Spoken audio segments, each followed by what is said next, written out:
Hello दोस्तों, तो आज हम आवेश एवं स्थिरवृत्तिकी में सबसे पहले पढ़ेंगे। तो आपको मालूम होगा कि जो नाभिक है उस नाभिक में दो कण उपस्थित होते हैं।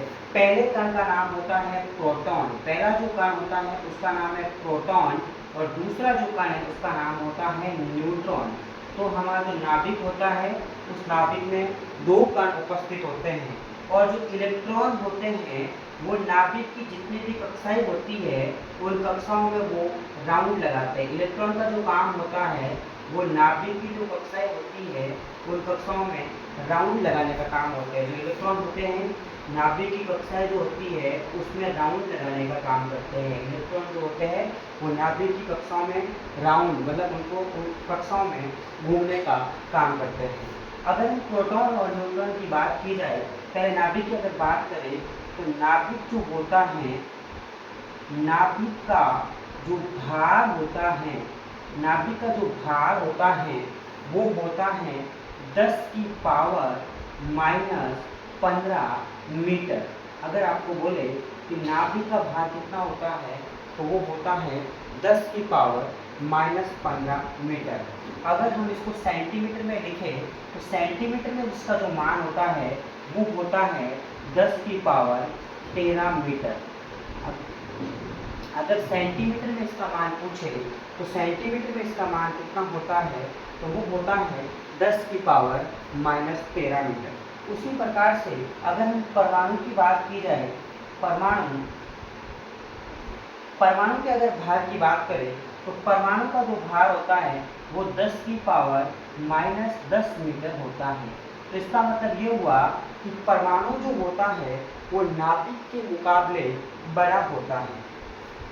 परमाणु जो होता है वो नाभिक के मुकाबले बड़ा होता है क्योंकि परमाणु का जो भार है वो 10 की पावर -10 मीटर होता है और नाभिक का जो भार है वो 10 की पावर -15 मीटर होता है।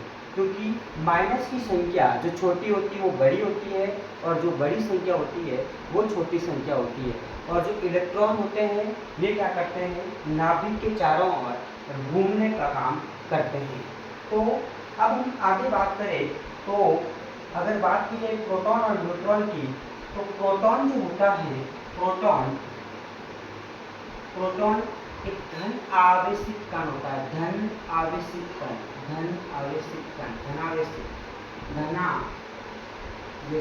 धनावेशित कण होता है।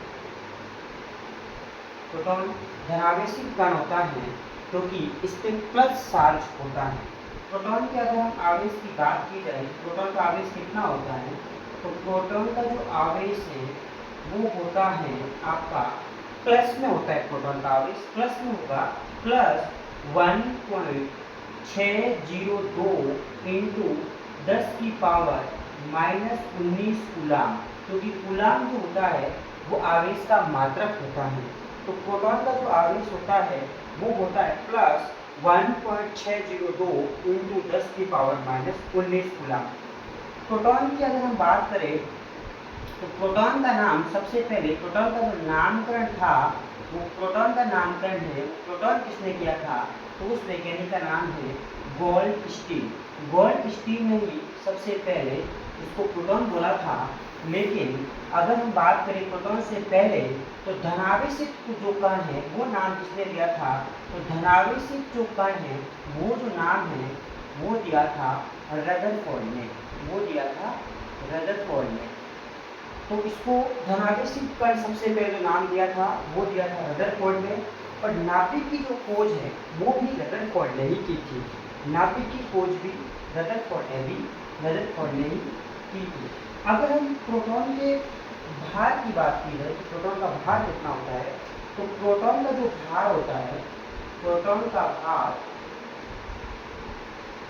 का जो भार होता है वो इलेक्ट्रॉन के भार का 1840 गुना होता है।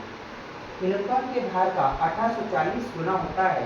तो कितना होता है भार, तो प्रोटॉन का जो भार होता है वो लगभग 1.673 इंटू 10 की पावर -27 kg होता है। तो प्रोटॉन का अगर हम भार की बात की जाए तो प्रोटॉन का जो भार है वो 1.673 इंटू -27 kg होता है।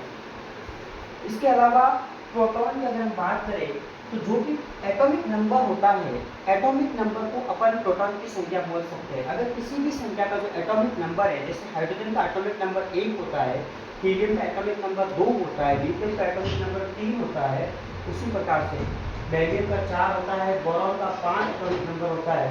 तो एटॉमिक नंबर के हिसाब से प्रोटॉन का भार होता है, एटॉमिक नंबर के हिसाब से होता है। उसके बाद में हम प्रोटॉन के बाद हम बात करेंगे न्यूट्रॉन की। न्यूट्रॉन की अगर बात की जाए तो जो न्यूट्रॉन होता है ये इसका आवेश नहीं होता है, तो इसको बोलते हैं आवेशहीन। न्यूट्रॉन का कोई आवेश नहीं होता है, इसको बोलते हैं आवेशहीन। बट न्यूट्रॉन का जो भार होता है वो प्रोटॉन के भार से ज़्यादा होता है। न्यूट्रॉन का भार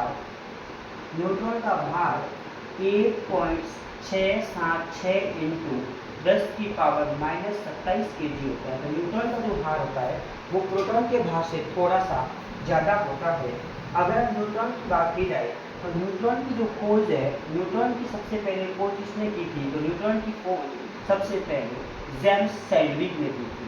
जेम्स सैडविक ने सबसे पहले न्यूट्रॉन की खोज की थी। न्यूट्रॉन जो होता है वो आवेश नहीं होता है, इसका कोई भी आवेश नहीं होता है, लेकिन न्यूट्रॉन का जो भार होता है वो प्रोटॉन के भार से थोड़ा सा ज़्यादा होता है। इसके बाद हम बात करेंगे इलेक्ट्रॉन की। तो पहले हम पता करेंगे कि जो नाभिक के चारों ओर जो इलेक्ट्रॉन घूम रहे हैं तो इसमें कितनी कक्षाएं होती है। तो इसमें कुल 4 कक्षाएं हैं और चारों कक्षाओं में कितने इलेक्ट्रॉन होते हैं। तो इलेक्ट्रॉन निकालने का जो फॉर्मूला होता है, इलेक्ट्रॉन निकालने का फॉर्मूला वो क्या होता है, तो हम अलग अलग कक्षा का इलेक्ट्रॉन निकाल सकते हैं। उसका फॉर्मूला होता है 2n²। तो अगर हम जैसे पहली कक्षा K, दूसरी L, तीसरी M, चौथी N, 4 कक्षाएं हो गई। तो K का कैसे निकालना है? 2n की जगह पर हम 1 रखेंगे तो 1 का स्क्वायर, 2 इंटू 1 का स्क्वायर 1 होता है। तो पहली कक्षा में कितने इलेक्ट्रॉन होते हैं? 2 इलेक्ट्रॉन होते हैं। उसी प्रकार दूसरी कक्षा में कितने होते हैं? 2 यहाँ पे दूसरी कक्षा को रखेंगे, 2 रखेंगे यहाँ पे, तो 2 का स्क्वायर, तो 2 इंटू 2 का स्क्वायर 4। तो दूसरी कक्षा में कितने इलेक्ट्रॉन होते हैं? 8 इलेक्ट्रॉन होते हैं। उसी प्रकार तीसरी कक्षा में कितने इलेक्ट्रॉन होते हैं? तो यहाँ पे 3 रखेंगे, 3 का स्क्वायर, 2 इंटू 3 का स्क्वायर 9। तो यहाँ पे तीसरी कक्षा में 18 इलेक्ट्रॉन होते हैं। उसी प्रकार चौथी कक्षा में कितने इलेक्ट्रॉन होते हैं? तो 4 रखेंगे हम, 2 इंटू 4 का स्क्वायर 16। तो यहाँ पे 32 इलेक्ट्रॉन होते हैं। तो इलेक्ट्रॉन जो होती है, जो आपकी कक्षाएं होती है, कक्षाओं में कितने इलेक्ट्रॉन होते हैं? पहली कक्षा में 2 इलेक्ट्रॉन होते हैं, दूसरी कक्षा में 8 इलेक्ट्रॉन होते हैं, तीसरी कक्षा में 18 इलेक्ट्रॉन होते हैं और चौथी कक्षा में 32 इलेक्ट्रॉन होते हैं। तो इस प्रकार से हम इलेक्ट्रॉन को निकाल सकते हैं।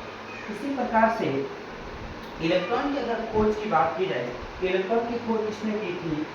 इलेक्ट्रॉन की जो खोज है, इलेक्ट्रॉन की खोज सबसे पहले जो की थी उनका नाम है जे टॉमसन। जे टॉमसन ने सबसे पहले इलेक्ट्रॉन की खोज की थी। इलेक्ट्रॉन की अगर बात करें तो इलेक्ट्रॉन का जो आवेश होता है वो ऋण आवेश होता है।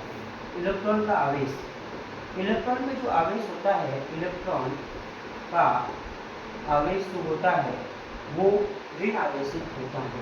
ऋण आवेशित होता है इलेक्ट्रॉन का आवेश, ऋण आवेशित। इलेक्ट्रॉन का आवेश होता कितना है? तो इलेक्ट्रॉन का जो आवेश है वो होता है -1.602 इंटू 10 की पावर -19 कूलम। तो ये इलेक्ट्रॉन का आवेश होता है 1.602 इंटू 10 की पावर -19 कूलम। हम इलेक्ट्रॉन का आवेश भी हमने समझा। इलेक्ट्रॉन का भार कितना होता है? इलेक्ट्रॉन का भार, इलेक्ट्रॉन का जो भार होता है वो होता है 9.1 इंटू 10 की पावर -31 kg। इसका मतलब है कि इलेक्ट्रॉन का जो भार होता है वो प्रोटॉन एवं न्यूट्रॉन के भार से भी कम होता है। तो सबसे ज़्यादा जो भार होता है वो होता है न्यूट्रॉन का, उसके बाद में होता है प्रोटॉन का, उसके बाद में होता है इलेक्ट्रॉन का। इस प्रकार से हमने तीनों की चीज़ों के बारे में देख लिया। उसके बाद में हम बात करेंगे, आगे बात करेंगे तो हम बात करेंगे आवेश की। तो आवेश का जो मात्रक होता है, अगर आवेश के मात्रक की बात है, आवेश का एसआई मात्रक, आवेश का जो एसआई मात्रक होता है वो होता है कूलम। आवेश का एसआई मात्रक